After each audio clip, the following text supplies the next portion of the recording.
Hello' everyone, আজি লৈ আনিছোঁ অন্য এটা ৰেচিপি ভিডিঅ' আৰু আজি মই বনাবলৈ লৈছোঁ শ'ল মাছৰ সৈতে জাতিলাও। আৰু জাতিলাওখিনি এনেদৰে কাটি লোৱাৰ পিছত মই বইল হ'বলৈ দিছোঁ। ইয়াতে মই অলপ নিমখ দি লৈছোঁ।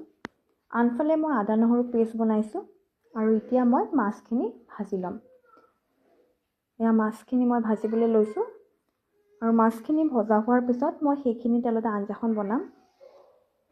আৰু প্ৰথমতে মই বিলাহী, পিঁয়াজ, শুকান জলকীয়া, পাঁচফোৰণ, হালধি আৰু লগতে আদা নহৰু পেষ্টখিনি দি মই এইখিনি ভালদৰে ভাজি ল'ম। আৰু এইখিনি মছলাৰ কেঁচা গোন্ধ নোযোৱালৈকে ভাজিব লাগিব।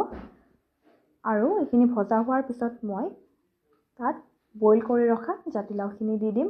আৰু ইয়াত মই নিমখ নিদিওঁ, কিয়নো মই নিমখ আগতে দিছোঁৱেই, আপোনালোকে দেখিছেই। আৰু এনেদৰে খাবলৈ খুব বেছি ভাল হয় আৰু খুব কম সময়ৰ ভিতৰতে হয়। খুব খৰধৰকৈ বনাবলৈ হ'লে